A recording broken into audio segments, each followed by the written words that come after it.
சக்கரை நோய் அதாவது டயபெட்டிஸ் இது தெரியாதவங்க பெரும்பாலும் இருக்க மாட்டாங்க. ஏன்னா ஒருத்தர் வீட்லயாச்சும் யாராச்சும் டயபெட்டிக்கால பாதிக்கப்பட்டிருப்பாங்க. தற்போதைய நிலைமை அது போல தான் போயிட்டு இருக்கு. அதுக்கு ஏற்றது போல நேஷனல் இன்ஸ்டிடியூட் ஆஃப் எபிடமாலஜின்னு சொல்லக்கூடிய என்ஐஇ என்ன சொல்றாங்கன்னா 2020 18% மக்கள் சக்கரை நோயால பாதிக்கப்பட்டிருக்காங்க. இப்ப 5% உயர்ந்து 2024 23% மக்கள் சக்கரை நோயால பாதிக்கப்பட்டிருக்காங்கன்னும் 5ல் ஒருத்தருக்கு சக்கரை நோய் இருக்குன்னு இந்த ஆய்வோட முடிவு வெளியாகுதுங்க. இந்த ஆய்வு வேற எங்கேயும் நடந்தது கிடையாது, நம்ம தமிழகத்துல நடந்த ஆய்வு தான். இப்ப சுலபமான முறையில டயபெட்டிஸை பத்தி பார்ப்போம். இதுல சில வகைகள் இருக்குங்க. இப்ப நம்ம குறிப்பா பார்க்கக்கூடியது டைப் 2 டயபெட்டிஸ். பெரும்பாலும் நம்ம மக்கள் டைப் 2 டயபெட்டிஸ்னால தாங்க பாதிக்கப்பட்டிருக்காங்க.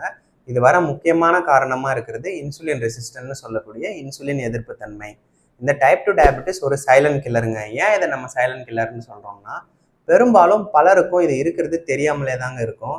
நீண்ட காலமா நம்மளுடைய உடல்ல அன்கண்ட்ரோல் பிளட் சுகர் நீடிக்கிறப்ப உள்ளுறுப்புகள் கொஞ்சம் கொஞ்சமா சேதம் அடைஞ்சிட்டு வருங்க. எப்படி கட்டுப்பாட்டில் இல்லாத உயர் ரத்த அழுத்தம் உள்ளுறுப்புகளை சேதப்படுத்திட்டு வருதோ, அது போலவே கட்டுப்பாட்டில் இல்லாத சக்கரை நோயும் நம்மளுடைய உடல்ல இருக்கிற உள்ளுறுப்புகளை கொஞ்சம் கொஞ்சமா சேதப்படுத்திட்டு வரோங்க. கூடுதலா நரம்புகள் பாதிக்கப்படுறதுனால உணர்ச்சிகள் குறைஞ்சு டயபெட்டிக் நியூரோபதி எனக்கூடிய நிலை அடைந்து ஹார்ட் அட்டாக் வரும்போது வரக்கூடிய அறிகுறிகளான நெஞ்சு வலி, தாடை வலி, இடது அல்லது வலது கை வலி போன்ற அறிகுறிகளை குறைத்து சைலண்ட் ஹார்ட் அட்டாக் எனக்கூடிய நிலையும் சிலருக்கு ஏற்படலாங்க. அடுத்து கால்கள்ல இருக்கிற நரம்புகளும் இங்க பாதிக்கப்படுறதுனால உணர்ச்சிகள் குறைஞ்சு சிலருக்கு காயங்கள் ஏற்படுறதும் தெரியாமலே போயிடுங்க. அந்த காயங்கள் ஆறதுக்கு முக்கிய காரணங்களா இருக்கிற இரத்த குழாய்களும் இங்க பாதிக்கப்படுறதுனால புண் சரியாக ஆறாமல் தொற்று ஏற்பட்டு சிலருக்கு விரல்களை நீக்குவது, கால்களை நீக்குவது போன்ற நிலைமையும் ஏற்படும்.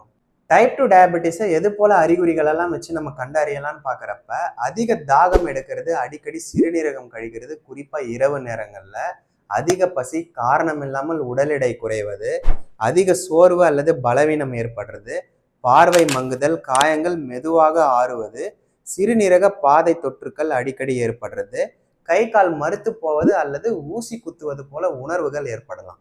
யாருக்கெல்லாம் டைப் 2 டயபெட்டிஸ் வர வாய்ப்புகள் அதிகம்னு நம்ம பார்க்குறப்ப ஸ்ட்ராங் ஃபேமிலி ஹிஸ்ட்ரி இருக்கிறவங்க, அதிக உடல் பருமன் இருக்கிறவங்க, ஹை பிளட் ப்ரெஷர் அதாவது உயர் ரத்த அழுத்தம் இருக்கிறவங்க, கெஸ்டேஷனல் டயபெட்டிஸ்ன்னு சொல்லக்கூடிய கர்ப்ப காலங்களில் சக்கரை நோயால் பாதிக்கப்பட்டவங்க, பிஎம்ஓஎஸ்ன்னு சொல்லக்கூடிய poly endocrine metabolic ovarian syndrome இருக்கிறவங்க, இவங்களுக்கெல்லாம் ஃபியூச்சரில் டைப் 2 டயபெட்டிஸ் வர பெரும்பாலும் வாய்ப்புகள் இருக்குது. எது போன்ற வாழ்க்கை முறைகளெல்லாம் நம்ம ஃபாலோ பண்ணுறப்ப டைப் 2 டயபெட்டிஸ் ஃபியூச்சரில் நமக்கு வரலான்னு பார்க்குறப்ப நம்மளுடைய உணவு பழக்கங்களான ஹை கலோரி ஃபுட்ஸ், சுத்திகரிக்கப்பட்ட மாவுச்சத்து உணவுகள், அதிக உடல் பருமன், உடற்பயிற்சியின்மை, மன அழுத்தம், தூக்க இன்மை, ஸ்மோக்கிங் அண்ட் ஆல்கஹால் ஹேபிட்ஸ், எது போல வாழ்க்கை முறைகள் மற்றும் உணவு பழக்கங்களெல்லாம் ஃபாலோ பண்ணணும்னு பார்க்குறப்ப இதுக்கு முன்னாடி நம்ம உயர் ரத்த அழுத்தத்தை பற்றி பேசுகிறப்ப ஒரு டயட் பிளானை பற்றி நான் சொல்லியிருப்பேங்க. அந்த டயட் பிளானே நீங்கள் தாராளமாக ஃபாலோ பண்ணிட்டு வரலாங்க. சுத்திகரிக்கப்பட்ட மாவுச்சத்து உணவு மட்டும் நீங்கள் கம்மியாக எடுத்துக்காம முழுதானிய உணவுகள், சிறுதானிய உணவுகளும் மாவுச்சத்து தான்ன்றதை மறந்துடாதீங்க. இதுவுமே நீங்கள் அளவோட தான் சாப்பிட்டுட்டு வரணும். ப்ளஸ் சுகர் கண்டென்ட் அதிகமாக இருக்கிற ஃப்ரூட்ஸையும் நீங்கள் அளவோட தான் சாப்பிட்டுட்டு வரணும். ரிமைனிங் லைஃப் ஸ்டைல் அட்வைஸ்லாம் நம்ம அந்த வீடியோவில் சொன்னது போலே நீங்கள் தாராளமாக ஃபாலோ பண்ணிட்டு வரலாங்க. அந்த வீடியோ நீங்கள் பார்க்கலன்ற பட்சத்தில் கீழே டிஸ்கிரிப்ஷனில் லிங்க் தரேன், மறக்காமல் போயிட்டு பாருங்கள்.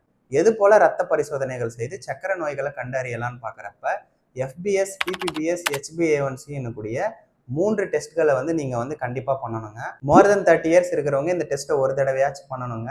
உங்களுடைய சக்கரை அளவு நார்மல்னு வரப்ப நீங்கள் 3 வருஷத்துக்கு ஒரு தடவை உங்களுடைய மருத்துவர் ஆலோசனைப்படி நீங்கள் டெஸ்ட்டை ரிப்பீட் பண்ணிக்கலாம். லெஸ் தென் 30 இயர்ஸ் இருக்கிறவங்க பண்ணக்கூடாதான்னு கேட்டிங்கன்னா, லெஸ் தென் 30 இயர்ஸ் இருக்கிறவங்க நம்ம இதுக்கு முன்னாடி சொன்னது போல் ரிஸ்க் ஃபேக்டர் இருந்தாலோ இல்லை ஏதாச்சும் சிம்டம்ஸ் இருந்தாலோ கண்டிப்பாக பண்ணணும். உங்களுடைய பிளட் சுகர் லெவல் வெல் கண்ட்ரோல்டாக இருக்குன்ற பட்சத்தில் நீங்கள் 6 to 12 months once blood checkup பண்ணிக்கலாம்.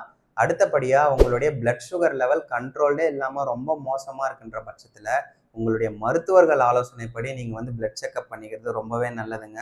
அட்லீஸ்ட் 3 months ஒன்ஸ் ஆச்சு செக் பண்ணுங்க. இப்போ நம்ம புரிஞ்சுக்கக்கூடியது என்னன்னா, டைப் 2 டயபெட்டிஸும் ஹை பிளட் ப்ரெஷரும் 2 பேரும் வேற வேற கிடையாது. 2 பேரும் அண்ணன் தம்பிங்க தான்.